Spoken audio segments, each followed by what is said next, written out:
Estimados alumnos y profesores, una vez concluidos los estudios relacionados con la metodología de la investigación, iniciaremos en esta actividad orientadora el tema 2 relacionado con la estadística descriptiva. En el mismo son abordados los contenidos relacionados con las herramientas básicas para la aplicación del método estadístico, lo que nos permite la correcta recopilación y elaboración primaria de datos biomédicos para su posterior análisis, interpretación y presentación.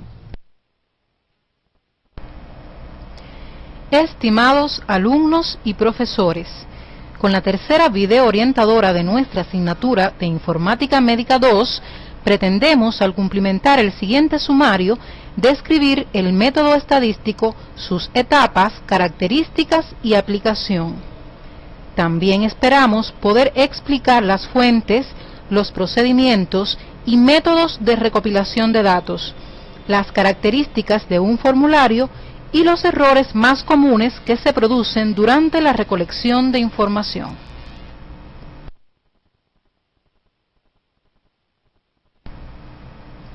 Para iniciar el estudio de los contenidos se requiere definir qué es la estadística. La estadística es la ciencia pura y aplicada constituida de técnicas y procedimientos adecuados para la recopilación, elaboración, análisis e interpretación de la información en estudio. También podemos decir que la estadística es la ciencia constituida de técnicas que permiten el estudio científico de los datos numéricos basados en fenómenos naturales.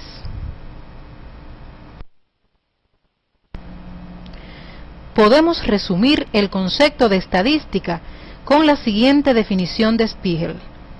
La estadística estudia los métodos científicos para recoger, organizar, resumir y analizar datos, así como para sacar conclusiones válidas y tomar decisiones razonables basadas en tal análisis. Lo que viene a reforzar que la estadística es una ciencia que permite apoyar la toma de decisiones en las ciencias de la salud, pero los elementos que aporta no deben considerarse definitorios.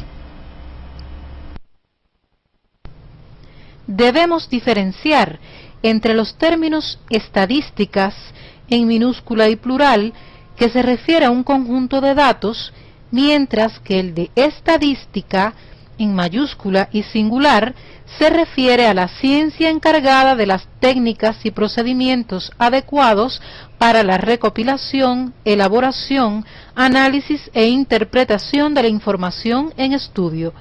Es una ciencia de amplia aplicación en todos los campos del saber humano.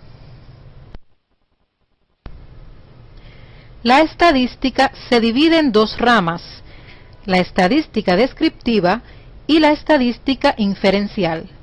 La estadística descriptiva está constituida por los métodos estadísticos destinados a la elaboración primaria de datos, o sea, que permiten la consolidación o resumen de la información y su posterior presentación.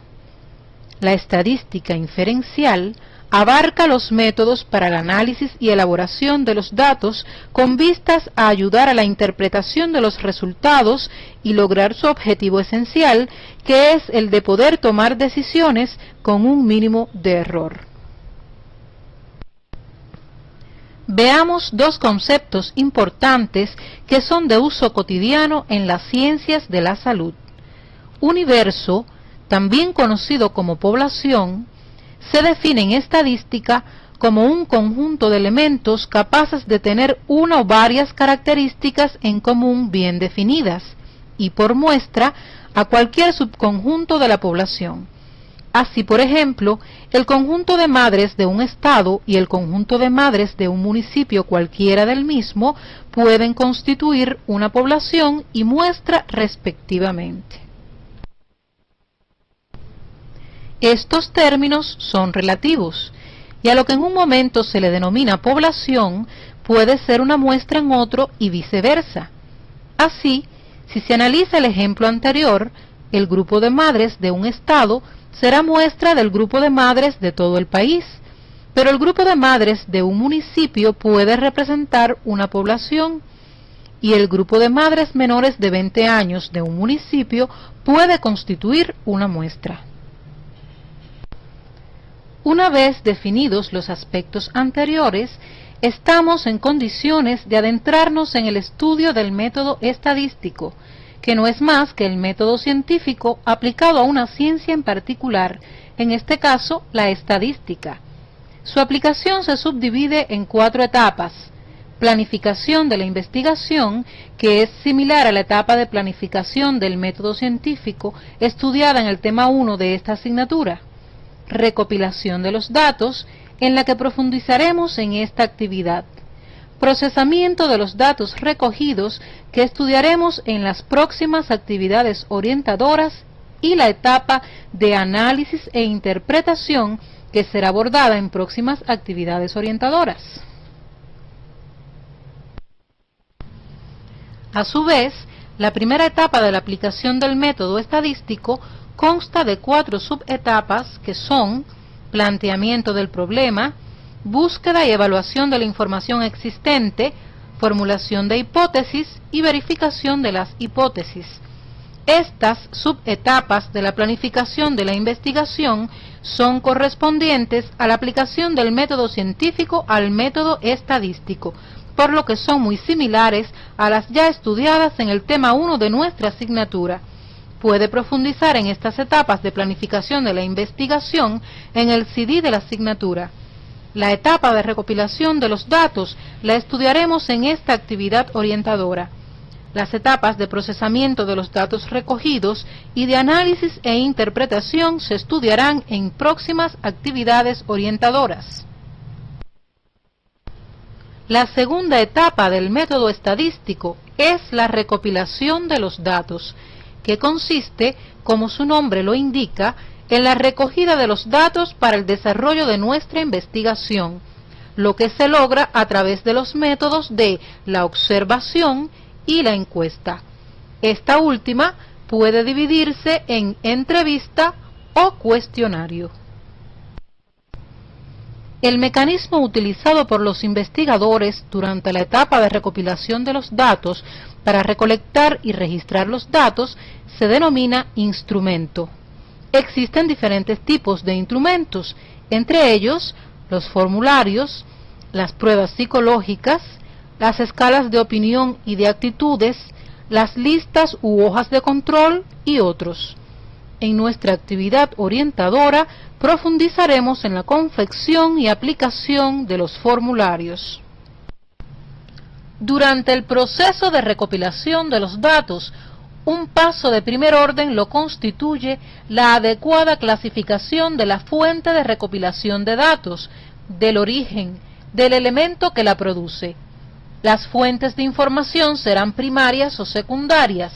En las primeras, los datos se obtienen directamente del elemento que las origina, por ejemplo, el resultado del interrogatorio o del examen físico de un paciente. En las fuentes secundarias, los datos no se obtienen directamente del elemento que la originó, por ejemplo, la información contenida en las estadísticas de salud de un país. En la mayoría de los casos, los datos se obtienen de una fuente primaria. Esto se puede lograr a través de 2 métodos, la observación y la encuesta. La observación es el proceso perceptual mediante el cual se dirige o enfoca la atención sobre algún objeto o fenómeno, como ya vimos en el tema 1. Es el método clásico de la investigación científica y es el más objetivo.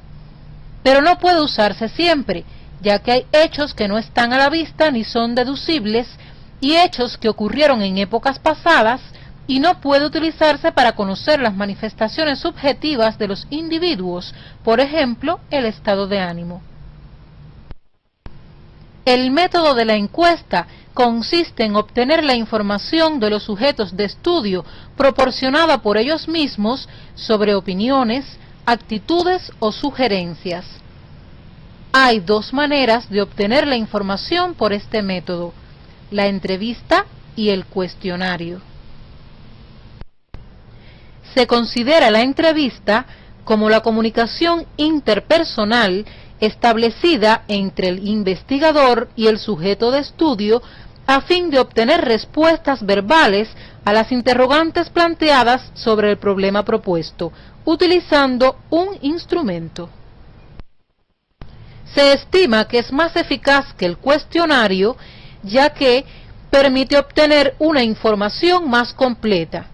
Es mucho más flexible, aporta el lenguaje no verbal, los gestos, se puede explicar el propósito del estudio y especificar claramente la información que necesita. Si hay una interpretación errónea de la pregunta, permite aclararla, asegurando una mejor respuesta. También podemos buscar la misma información a través de diferentes caminos, incluyendo la verificación de la autenticidad de la respuesta. La entrevista puede ser estructurada y no estructurada. La estructurada es aquella en la que se plantean las mismas preguntas y en el mismo orden a cada entrevistado. Deben escoger la respuesta entre 2, 3 o más alternativas que se les ofrecen. Por su parte, la entrevista no estructurada es más flexible y abierta. Su contenido, orden, profundidad y formulación se encuentran por entero en manos del entrevistador. La entrevista estructurada se caracteriza por estar totalmente estandarizada. Los comentarios introductorios y finales se formulan de la misma manera en todas las situaciones. Para orientar mejor la entrevista, se debe elaborar el instrumento de la misma, conocido por formulario, que contenga todas las preguntas. En este tipo de entrevista, el investigador tiene limitada libertad para formular preguntas independientes generadas por la interacción personal. Las ventajas que presenta este tipo de entrevistas son las siguientes. La información es más fácil de procesar, simplificando el análisis comparativo.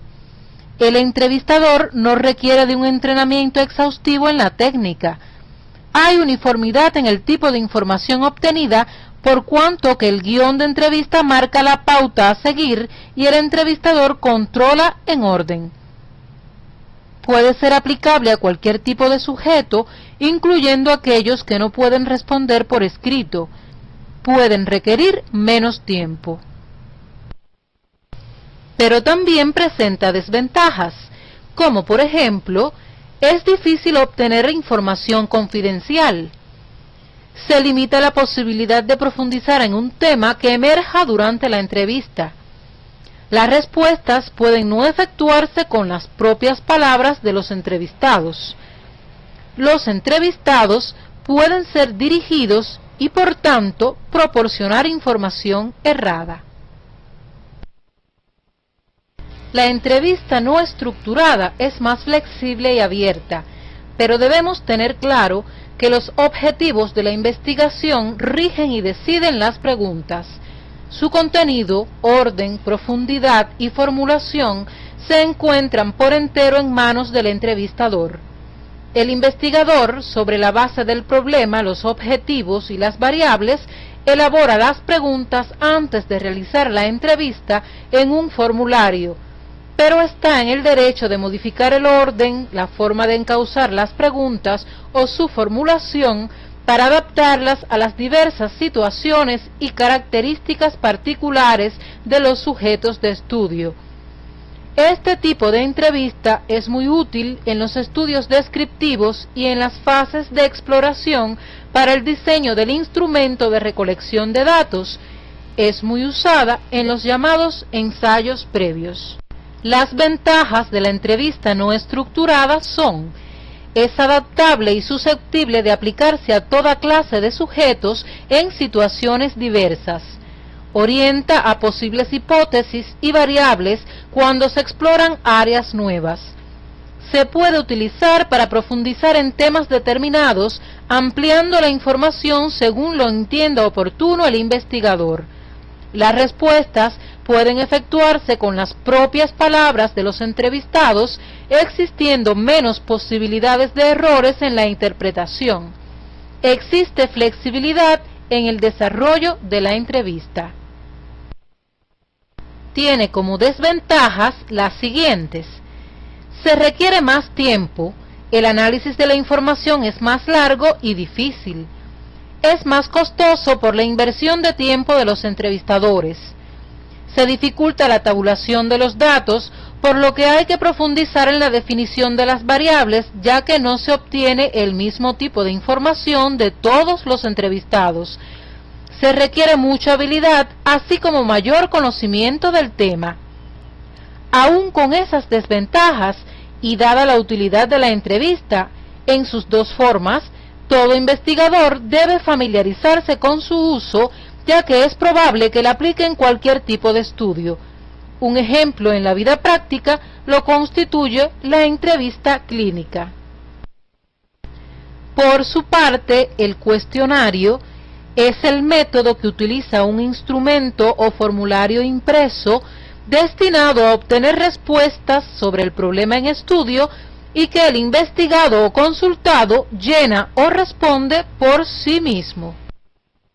El cuestionario también puede ser definido como un conjunto de preguntas o ítems acerca de un problema determinado que constituye el objeto de la investigación y cuyas respuestas han de ser contestadas. Su utilización es aconsejable siempre que se pretenda conservar el anonimato de las fuentes, obtener un amplio abanico de información y confirmar y validar informaciones. El cuestionario puede aplicarse a grupos o individuos estando presente el investigador o el responsable de recoger la información. También puede enviarse a los destinatarios seleccionados en la muestra por correo postal, electrónico o por otro medio que se considere. Las ventajas del cuestionario son: su costo relativamente bajo, capacidad para proporcionar información sobre un número mayor de personas en un periodo de tiempo menor, la facilidad de obtener, cuantificar, tratar, analizar e interpretar los datos, información ceñida al objeto de investigación, poca ambigüedad y es útil para contrastar informaciones. Y sus desventajas son las siguientes: es poco flexible, la información no puede variar ni profundizarse. Si el cuestionario se envía por correo, se corre el riesgo de que no llegue al destinatario o no se obtenga respuesta de los encuestados. Resulta difícil obtener una tasa alta de completamiento del cuestionario.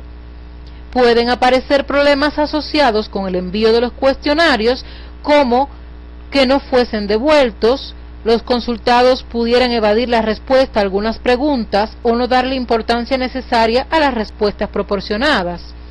Además, el cuestionario brinda información escueta que no permite el seguimiento, presenta un porcentaje bajo de respuestas y existen riesgos en la distribución. El formulario se utiliza para recopilar información.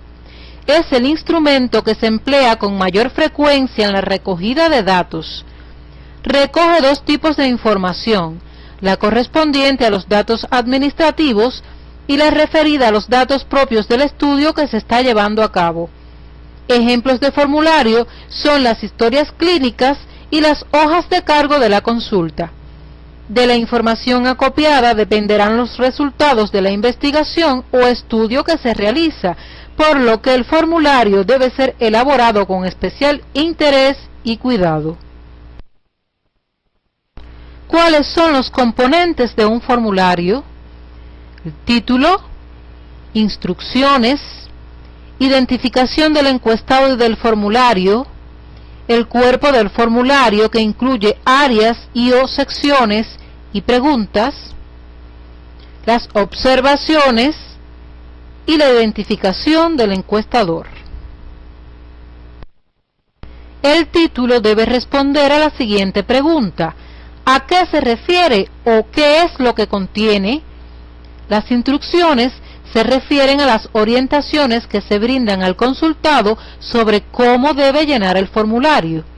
Este componente reviste especial importancia cuando se envía el cuestionario a distancia o si el que lo aplica no es el investigador. El formulario debe contener información escrita para su identificación como número consecutivo o no, fecha y lugar en que fue o será llenado. También es necesaria la identificación de la persona o unidad de estudio, cédula, nombre y otros datos que se consideren necesarios.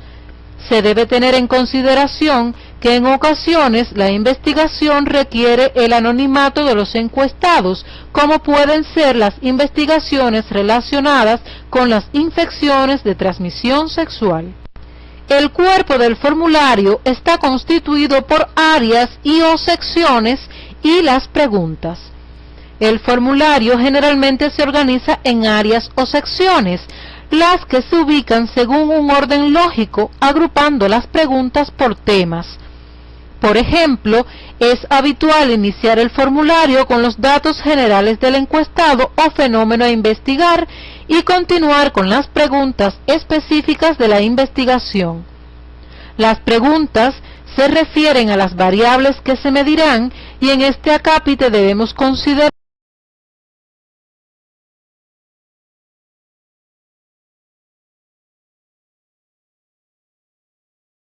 preguntas pueden ser abiertas o cerradas. Las cerradas tienen varias respuestas posibles entre las que el encuestado o entrevistado deberá optar. Las alternativas de respuesta deben ser mutuamente excluyentes. Este tipo de preguntas tiene la ventaja de requerir menos tiempo y menos destreza del entrevistador, así como facilitar el procesamiento de los datos obtenidos. También existen las preguntas abiertas, donde no se da al encuestado las posibles respuestas, permitiéndole responder libremente. Se les llama también preguntas no estructuradas y tienen la desventaja de dificultar el procesamiento de los datos por la diversidad de las respuestas que se obtienen. Aunque en los formularios es frecuente observar el uso de ambos tipos de preguntas, se estima que con las preguntas cerradas es necesario tener un conocimiento amplio sobre el tema y las posibles respuestas. Cuando se carece de este conocimiento, es recomendable formular preguntas abiertas. Debemos tener cuidado en la redacción de las preguntas. Algunos aspectos claves son la claridad, pues no deben dejar dudas en lo que se espera de las respuestas. Por ejemplo, cuando se recoge el color de la piel, deben ponerse todas las posibilidades. Simples y comprensibles, puesto que no se deben usar palabras técnicas o desconocidas por los encuestados. Específicas, porque cada pregunta debe contener una sola idea y también se deben evitar las interrogantes dobles. Por ejemplo, ¿le duele la cabeza y la espalda? Si la respuesta es no, cabe preguntarse a qué aspecto de la interrogante está respondiendo la persona negativamente. Neutralidad e imparcialidad. Las preguntas deben formularse de una manera neutral. Se deben evitar las interrogantes positivas o negativas que induzcan o favorezcan una respuesta. Por ejemplo, ¿se opone usted a que su esposa trabaje fuera de la casa? ¿Qué opina sobre las mujeres que trabajan fuera de la casa? Como vemos, no se induce negativa ni positivamente la respuesta. Esta pregunta es abierta. no tendenciosas.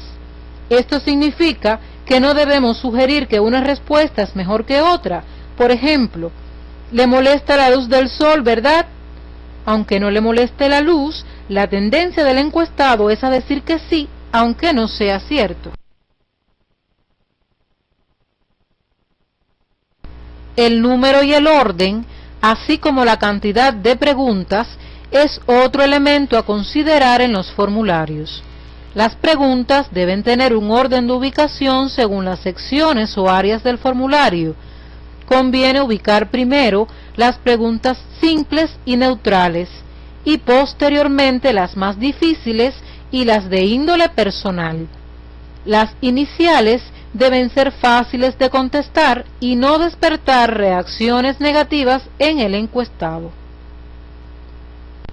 Por ejemplo, en un formulario sobre infecciones de transmisión sexual, comenzaremos preguntando datos muy generales como si vive en área urbana o rural y nivel educacional, y dejaremos para las preguntas finales de nuestra encuesta aquellas relacionadas con la conducta sexual del paciente. Respecto a la cantidad de preguntas a incluir en un formulario, no están determinadas, pero debemos tener en cuenta que si es muy extenso, puede que los encuestados no lo llenen y en caso contrario, que sea muy escueto, se corre el riesgo de no tener en cuenta todas las variables en estudio en su investigación. Por ello se recomienda realizar ensayos previos. El componente observaciones dentro del formulario aparece generalmente al final y permite al encuestado y o al encuestador plasmar anotaciones no comprendidas en las secciones del formulario. Por último, resulta de utilidad conocer la identificación del encuestador, así como el registro de la fecha y el lugar donde se aplique o aplicará el formulario. Pasamos ahora a mencionar algunos métodos de recopilación de datos. Existen tres métodos fundamentales para realizar la recopilación de los datos según la frecuencia: la encuesta, el censo y el registro. Estos métodos se diferencian entre sí no solo por la frecuencia de recogida, sino por el propósito de la investigación y la naturaleza de los datos a acopiar. Pueden profundizar en estos métodos en el CD de la asignatura en el tema correspondiente. Después de realizar una cuidadosa selección del instrumento a aplicar en nuestra investigación o estudio, se está en condiciones de comenzar a recopilar los datos, lo que constituye un paso a efectuar con mucho cuidado, escrúpulo y objetividad científica. Es importante atender lo relacionado con el universo, la muestra a tomar y los procedimientos utilizados. Y debemos evitar, limitar o disminuir las posibles fuentes de errores. Se entiende por error a la desviación del valor real al medido y lo podemos ver reflejado en la siguiente fórmula. Valor medido es igual al valor verdadero más menos el error. El error en la recogida de los datos afecta en menor o mayor grado los valores verdaderos y pueden estar asociados al sujeto, quien realiza la recogida de la información, al objeto o información, al método de recogida empleado o al instrumento de recogida empleado. El error atribuible al individuo se conoce como sesgo. Los errores relacionados con el sujeto dependerán, entre otras cosas, de su preparación general y también específica sobre el trabajo que se va a realizar, así como de su capacidad. Pero no deben olvidarse aspectos subjetivos tales como las condiciones de trabajo o las condiciones físicas y mentales del individuo. En el caso del objeto, estarán relacionados con las condiciones en que se encuentra y también el momento seleccionado para efectuar la recogida. Los errores en la recogida de la información relacionados con el método y el instrumento tienen en cuenta la idoneidad del método y el instrumento de recogida, pues incluso los errores mencionados anteriormente pueden depender de él. Algunos autores hablan de los errores en la recopilación de datos mediante instrumentos de medición, los cuales también constituyen fuente de error, pero no es la única. El personal de la salud participa activamente en la recopilación de los datos, que se inicia desde que este personal entra en contacto con la comunidad. De la limpieza, escrupulosidad, objetividad y celo del profesional de la salud en la recogida de la información dependerá el futuro éxito de los estudios, investigaciones y los resultados que brindan las distintas instancias del nuevo sistema de salud que se está gestando en la República Bolivariana de Venezuela. Resumiendo, el método estadístico es la aplicación del método científico a la estadística y consta de 4 etapas: la planificación de la investigación, la recopilación de los datos, la elaboración de los datos recogidos y el análisis e interpretación. Según el origen de los datos, las fuentes de recopilación de datos se dividen en primarias y secundarias. La observación y la encuesta son los procedimientos de recopilación de datos y este último tiene 2 modalidades: la entrevista y el cuestionario. Durante la recopilación de datos pueden cometerse errores que afectan dichos valores y que pueden estar asociados al sujeto, al objeto, al método y al instrumento de recogida empleado. Los profesionales de la salud participan activamente en la recopilación de los datos y de la calidad del proceso dependerá el éxito de las investigaciones, los resultados de las mismas y la toma de oportunas y eficientes decisiones en la gestión de salud. Todo estudio o investigación genera un determinado volumen de datos que deben ser revisados, rectificados y procesados para su organización, consolidación y presentación. A este proceso se le llama procesamiento de los datos, que es la tercera etapa del método estadístico. Esta etapa consta de 3 procesos que son la organización, el resumen y por último la presentación. Profundizaremos en la tercera etapa del método estadístico correspondiente al procesamiento de los datos en nuestra próxima actividad orientadora.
Estimados alumnos y profesores, reciban nuestro saludo al iniciar la actividad orientadora 4.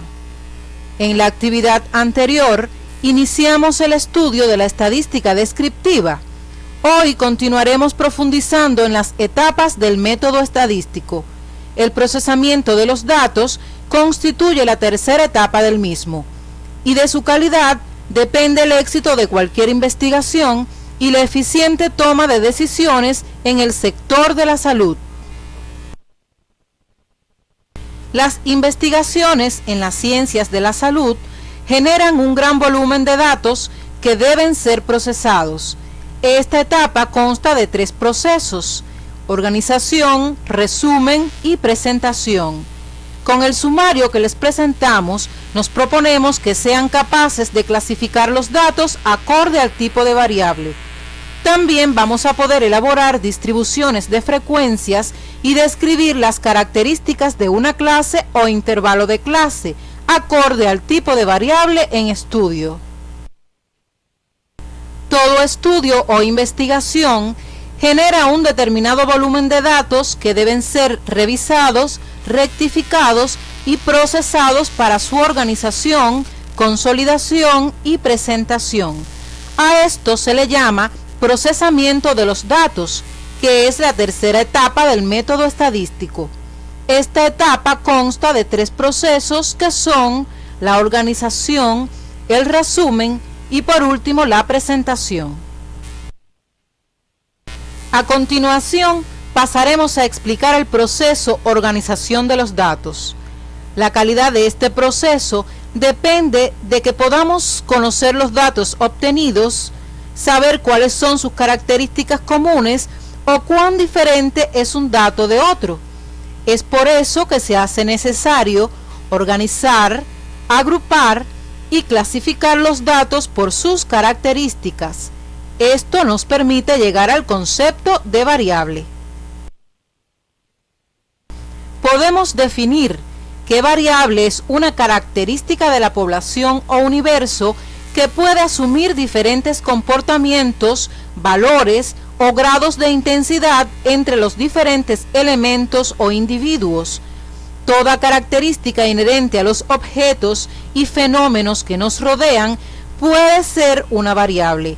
Por ejemplo, el sexo, la talla, la glucosa en sangre o la edad de un paciente, la presencia o no de roedores en una vivienda, su cantidad, entre otros. El concepto de variable es trascendental para la estadística, pues constituye el punto de partida para definir los métodos de representación a utilizar, las medidas de resumen a calcular y las técnicas de análisis que se pueden aplicar. Ahora bien, de acuerdo a las características que representan, las variables pueden clasificarse en 2 grandes grupos, cualitativas y cuantitativas. A su vez, las cualitativas pueden ser nominales u ordinales y las cuantitativas pueden ser discretas o continuas. Las variables cualitativas son aquellas que se identifican con cualidades o atributos y que no toman valores numéricos, por ejemplo, la nacionalidad, el color de la piel, las especialidades médicas con que cuenta un centro asistencial y las causas de defunción, entre otras. Las variables cualitativas, a su vez, se clasifican en nominales u ordinales. Una variable se considera cualitativa nominal cuando las diferencias de valores entre los elementos no traducen diferencias de magnitudes o de intensidad.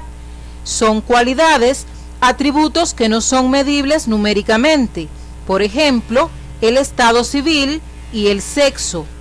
Las variables cualitativas ordinales son aquellas en que las diferencias, si bien no son cuantificables, tienen implícito diferencias de magnitud o de intensidad y dan una idea de ordenamiento. Por ejemplo, el estado de un paciente, grave, de cuidado, mejorado; el estado técnico de una vivienda, buena, regular, mala; el estadio de una enfermedad, leve, moderada, severa.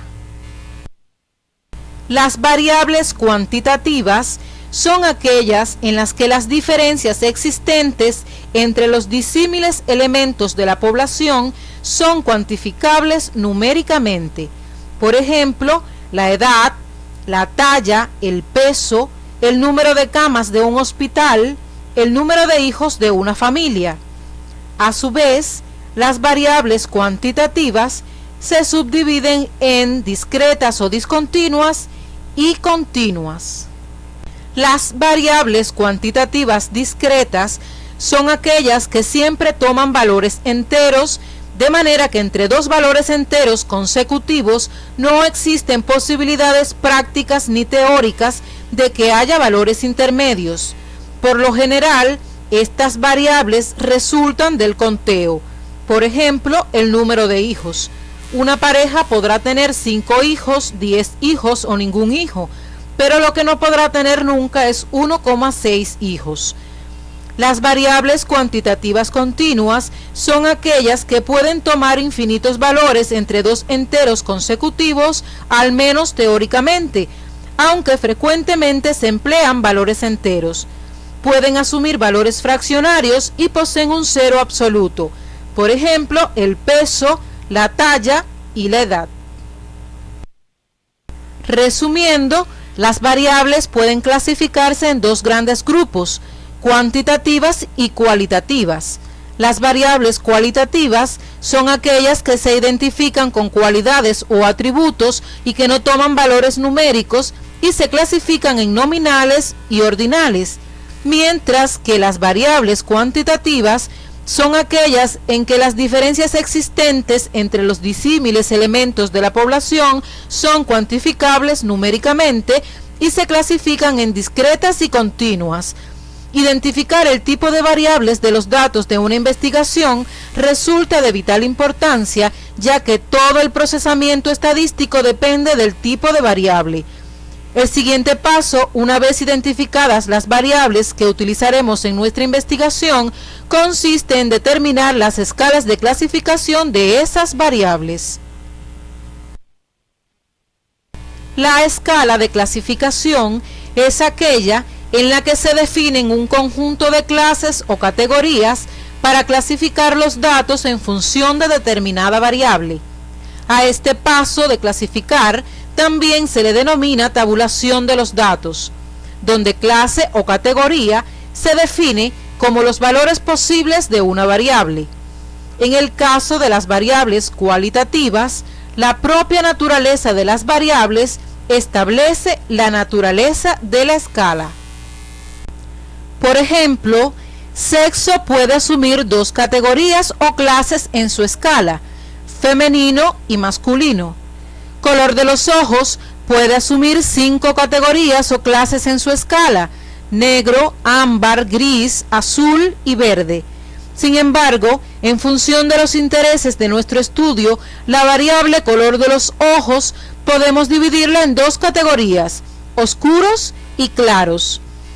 Como podemos percatarnos, las escalas de clasificación pueden ajustarse acorde a los intereses del investigador, del estudio desarrollar o de los estándares nacionales e internacionales establecidos. Sea cual sea la escala que se construya para la clasificación de los datos, debe cumplir con dos requisitos o condiciones para que sea una buena escala: ser exhaustiva y constar de clases mutuamente excluyentes. Que sea exhaustiva significa que el número de clases o categorías que la constituyen garanticen que todos los elementos que integran la población pueden ser clasificados. Retomando el ejemplo anterior del color de los ojos, todas las personas de cualquier grupo poblacional tienen la posibilidad de ser incluida en una de las clases establecidas. Teóricamente, no existen personas con color de los ojos rojos, que como vemos no tiene cabida en nuestra escala. Que sean clases mutuamente excluyentes significa que no quedará duda de en qué clase debe ser incluido cada uno de los elementos que conforman la muestra o la población. En esta misma escala, no es posible que una persona pueda tener el color de los ojos negro y azul, por ejemplo. Por lo tanto, siempre cada persona se clasificará en una sola categoría. Por otro lado, las escalas, al igual que las variables, pueden ser cualitativas o cuantitativas. Para las variables cualitativas se construyen escalas cualitativas, las que consisten simplemente en identificar sus categorías y pueden ser nominales u ordinales. Por su parte, las escalas cuantitativas pueden ser discretas o continuas. Para las variables cuantitativas se pueden utilizar escalas cualitativas o cuantitativas. Si hablamos del peso, que es una variable cuantitativa continua, y tomamos por ejemplo un valor 60,7 kilogramos, podemos llevarlo a una escala cualitativa ordinal con las clases sobrepeso, normopeso o bajo peso, que es una escala cualitativa ordinal, pero también puede considerarse como normopeso o no, y en este caso la escala es cualitativa nominal. Por ello, podemos construirle una escala cualitativa a cualquier tipo de variable siempre que tenga lógica, no importa cuál sea la naturaleza de la variable. Por supuesto que al aplicar una escala cualitativa a una variable cuantitativa, estamos perdiendo información que pudiera resultar valiosa. En las escalas cuantitativas es necesario identificar algunos elementos particulares. Sería muy engorroso en el estudio de una población de miles de habitantes representar todos los valores de esos pesos. Por ello, podemos utilizar dos formas para caracterizar el peso de esa población. Una sería calcular el promedio o media aritmética de los pesos de todos los habitantes, lo que sería en cierta medida restrictiva y no nos informaría con claridad el comportamiento del peso. La otra forma es la que le estamos presentando, que consiste en distribuir en diferentes intervalos el peso de esa población. El conjunto de esos intervalos se denominan clases. Las clases o categorías se denominan intervalos de clases. Por ejemplo, necesitamos conocer el peso en kilogramos de la población adulta de nuestro consultorio, que está ubicado en el área de salud integral comunitaria La Sidra, localizada en el municipio Naguanagua del estado de Carabobo. Peso de adultos: 39 o menos, 40 a 49, 50 a 59, 60 a 69, 70 a 79, 80 a 89, 90 o más.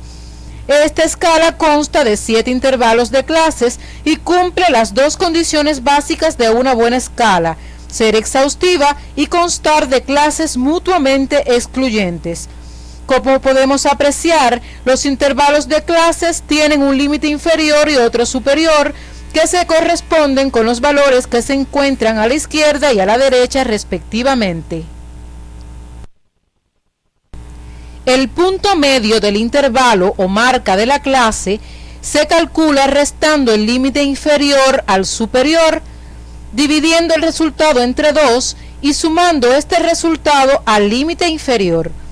Por ejemplo, el punto medio del intervalo de clase de 60 a 69 se calcularía así: punto medio de la clase de 60 a 69 kilogramos es igual a 69 menos 60 dividido entre 2, lo que es igual a 4,5 kilogramos. 60 más 4,5 es igual a 64,5 kilogramos. Lo que acabamos de ver nos da pie para adentrarnos en una de las áreas más hermosas de la estadística, que es el análisis de frecuencias. Una forma de organizar los datos es clasificarlos y agruparlos en diferentes clases según la escala seleccionada, a lo que se denomina distribución de frecuencias. Particularmente será importante cuando el conjunto de datos es grande. Confeccionar la distribución de frecuencias consistirá en definir las clases en que serán agrupados los datos, clasificarlos y por último calcular cuántos pertenecen a cada clase. Recordemos que una clase son los valores posibles de una variable. Por ejemplo, La variable estado civil puede asumir 5 categorías o clases en su escala: soltero, viudo, divorciado, acompañado y casado. Podemos apreciar la distribución de frecuencias para la variable estado civil, que es una variable cualitativa nominal. Por lo general, la primera columna se corresponde con la escala de clasificación de la variable. La elección de la escala de clasificación a utilizar depende en primer lugar del tipo de variable en estudio y además del manejo estadístico a la que se someterá la información. O sea, que el primer paso para elaborar una tabla de distribución de frecuencias es identificar el tipo de variable que se estudia, en este caso cualitativa nominal, y el segundo paso será definir las clases acorde a la escala seleccionada. En este ejemplo, las clases se corresponden con las categorías presentes. Después de definidas las clases o categorías, se procede a la ubicación de cada elemento en la clase que le corresponda. O sea, que el tercer paso para elaborar una distribución de frecuencias es distribuir cada elemento en la clase que le corresponde. Como pueden observar, tabulamos los datos con el método de los palotes. Ahora procedemos a contar el número de elementos en cada clase para conocer el número de ocurrencias en cada una de ellas, valor conocido como frecuencia absoluta de la clase. O sea, que el cuarto paso para elaborar una tabla de distribución de frecuencias es contar el número de elementos en cada clase. Frecuencia absoluta. Vale destacar que la suma de las frecuencias absolutas tiene que coincidir con el total de elementos bajo estudio. Al disponer de la frecuencia absoluta de las clases, podemos calcular la frecuencia relativa de cada clase, que es el quinto paso, y se obtiene dividiendo la frecuencia absoluta de cada clase entre el total de datos. Se representa como f sub r igual a f sub a entre total, donde f sub r es igual a la frecuencia relativa de la clase y f sub a es la frecuencia absoluta de la clase, y total es el total de datos. Su resultado es el peso que tiene la clase respecto al total. Se diría aquí que el estado civil soltero tiene un peso de 0.20 sobre el total de datos, resultante de la división de 10 entre 50. Si multiplicamos por 100 la frecuencia relativa, obtendremos el porcentaje de solteros de este grupo de individuos, que es de 20%. El sexto paso consiste en la obtención de las frecuencias absolutas y relativas acumuladas, que no es de gran interés en la distribución de frecuencias para variables cualitativas. A continuación le ilustramos con un ejemplo. Se trata de la estatura de 10 adolescentes con sospecha de parasitismo intestinal provenientes de un consultorio médico. Aplicando el primer paso para elaborar una tabla de distribución de frecuencias, que es identificar el tipo de variable que se estudia, vemos que estamos ante una variable cuantitativa continua, que es la talla. El segundo paso para elaborar una tabla de distribución de frecuencias es definir las clases de acuerdo al tipo de variable que se estudia. A diferencia de los datos cualitativos, cuyas clases son categóricas o con un carácter ordinal, en los datos cuantitativos continuos procederemos a dividir la escala en intervalos de clases. Para construir una escala cuantitativa con intervalos de clase de igual amplitud, se deben seguir los siguientes pasos. Determinar el recorrido de la serie, esto es 148 a 190. Para ello es imprescindible conocer el valor mínimo y el máximo que tiene la variable. En este caso son 148 centímetros y 190 centímetros respectivamente. Determinar el rango representado como R sub n. Esto se logra restándole al valor máximo de los datos el valor mínimo. Sustituyendo en la fórmula obtenemos que el rango es de 42 centímetros. Establecer el número de intervalos de clases deseadas. Este número depende del interés u objetivos del investigador y en muchos casos deben cumplirse los estándares internacionales. En nuestro ejemplo, seleccionamos 3 intervalos.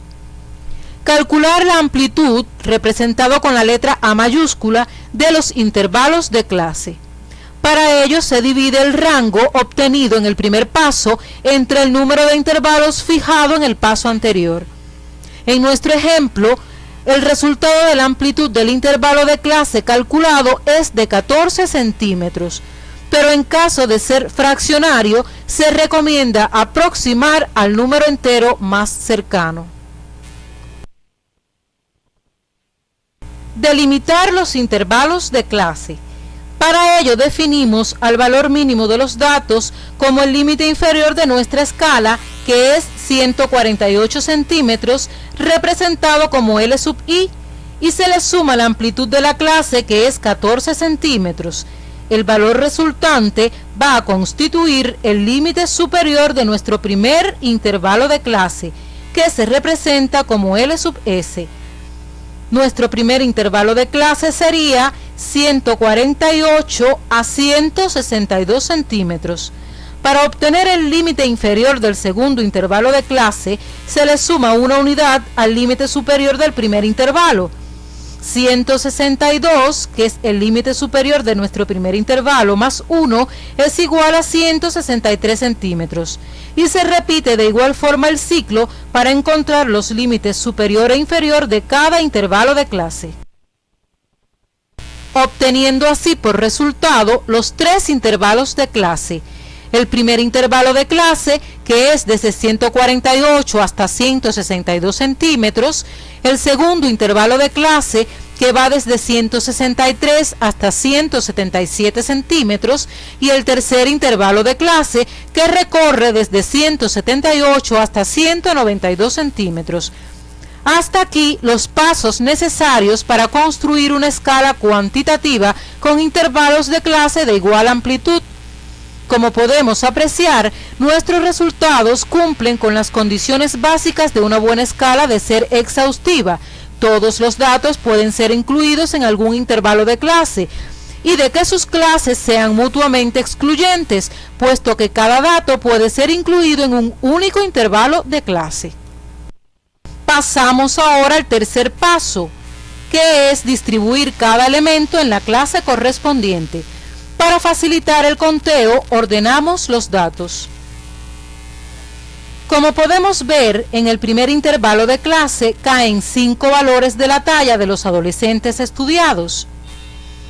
En el segundo intervalo de clase caen 3 valores de la talla, y en el tercer intervalo de clase caen 2 valores de la talla.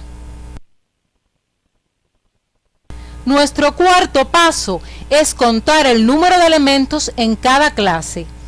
Estos valores se corresponden con las frecuencias absolutas o f sub a de cada intervalo de clase. En la siguiente imagen se representa la tabla de distribución de frecuencias para datos cuantitativos continuos que corresponde a nuestro ejemplo. Podemos observar cómo los valores quedarán distribuidos en 3 intervalos de clase o clases con una amplitud de clase de 14 centímetros y que el total comprende a los 10 valores en estudio. El quinto paso consiste en calcular la frecuencia relativa. La frecuencia relativa de la clase se obtiene dividiendo la frecuencia absoluta de cada clase entre el total de datos. Se representa como f sub r igual a f sub a entre el total.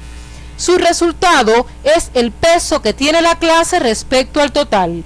Se diría aquí que el intervalo de clase de 148 centímetros a 162 centímetros tiene un peso de 0.5 sobre el total de datos, que es el resultado de dividir 5 entre 10.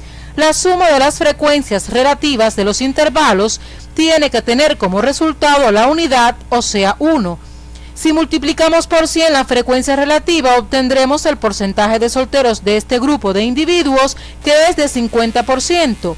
La suma de los porcentajes tiene que ser de 100%. El sexto paso consiste en calcular las frecuencias absolutas y relativas acumuladas. Veamos cómo obtenemos la frecuencia absoluta acumulada para cada intervalo de clase o clase. La frecuencia absoluta acumulada se calcula sumando todas las frecuencias absolutas hasta la clase señalada, incluyéndola respectivamente. Forma de cálculo: la frecuencia absoluta acumulada del primer intervalo de clase C1 es igual a la frecuencia absoluta del intervalo de clase C1, lo que es igual a 5. La frecuencia absoluta acumulada del segundo intervalo de clase C2 es igual a la frecuencia absoluta de la clase C1 más la frecuencia absoluta de la clase C2, que es igual a 5 más 3, lo que es igual a 8. La frecuencia absoluta acumulada del tercer intervalo de clase C3 es igual a la frecuencia absoluta de la clase C1 más la frecuencia absoluta de la clase C2 más la frecuencia absoluta de la clase C3, que es igual a 5 más 3 más 2, lo que es igual a 10. Por ejemplo, desde 148 centímetros a 177 centímetros, la frecuencia absoluta acumulada es de 5 más 3, que es igual a 8. Es decir, que entre 148 centímetros y 177 centímetros se encuentran los valores de las tallas de 8 adolescentes. Veamos cómo obtenemos la frecuencia relativa acumulada para cada intervalo de clase o clase. La frecuencia relativa acumulada se calcula sumando todas las frecuencias relativas hasta la clase señalada, incluyéndola respectivamente. Forma de cálculo: frecuencia relativa acumulada del primer intervalo de clase C1 es igual a la frecuencia relativa del intervalo de clase C1, y esto es igual a 0.5. Frecuencia relativa acumulada del segundo intervalo de clase C2 es igual a la frecuencia relativa de la clase C1 más la frecuencia relativa de la clase C2, lo que es igual a 0.5 más 0.3, que es igual a 0.8.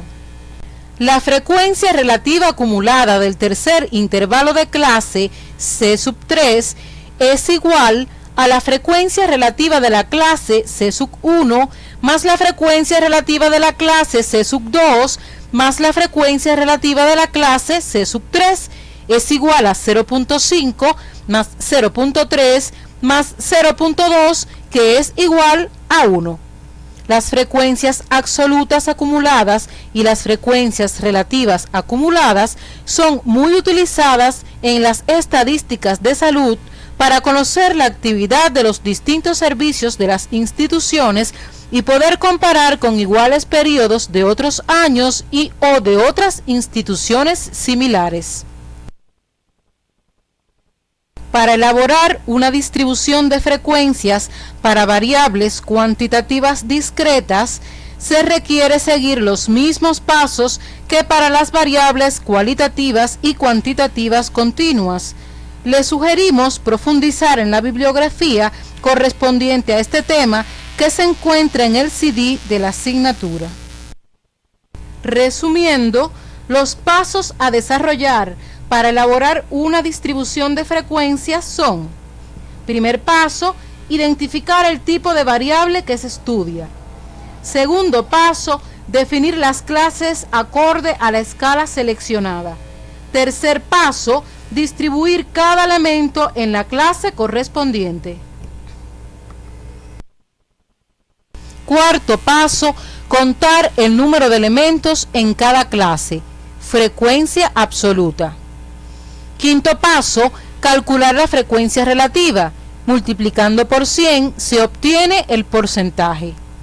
Sexto paso, calcular las frecuencias absolutas y relativas acumuladas. Queremos reiterar que en una distribución de frecuencias, el total de la suma de las frecuencias absolutas tiene que coincidir con el total de elementos bajo estudio. La suma de las frecuencias relativas debe ser igual a la unidad. Y si lo convertimos al porcentaje, su suma es 100%. En el campo de la medicina, el porcentaje es muy utilizado. En resumen, toda característica inherente a los objetos y fenómenos que nos rodean puede ser una variable que asumirá diferentes comportamientos, valores o grados de intensidad. Las variables cualitativas son aquellas que se identifican con cualidades o atributos y que no toman valores numéricos. Las variables cualitativas, a su vez, se clasifican en nominales y ordinales.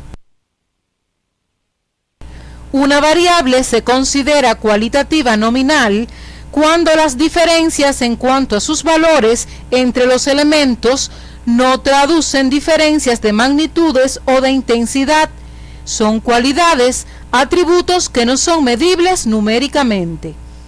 Las variables cualitativas ordinales son aquellas en que las diferencias, si bien no son cuantificables, tienen implícito diferencias de magnitud o de intensidad y dan una idea de ordenamiento. Las variables cuantitativas son aquellas en las que las diferencias existentes entre los disímiles elementos de la población son cuantificables numéricamente. Por ejemplo, la edad, la talla, el peso, el número de camas de un hospital, el número de hijos de una familia. A su vez, las variables cuantitativas se dividen en discretas o discontinuas y continuas. Las variables cuantitativas discretas son aquellas que siempre toman valores enteros, de manera que entre dos valores enteros consecutivos no existen posibilidades prácticas ni teóricas de que haya valores intermedios. Por lo general, estas variables resultan del conteo. Sin embargo, las variables cuantitativas continuas son aquellas que pueden tomar infinitos valores entre dos enteros consecutivos, al menos teóricamente, aunque frecuentemente se emplean valores enteros. Pueden asumir valores fraccionarios. La escala de clasificación es aquella en la que se definen un conjunto de clases o categorías para clasificar los datos en función de determinada variable, donde clase o categoría se define como los valores posibles de una variable. Hasta aquí hemos visto aspectos relacionados con la organización y resumen de la información. En la próxima actividad orientadora vamos a continuar profundizando en estos aspectos y veremos cómo podemos representar los resultados de nuestras investigaciones por medio de tablas y gráficos.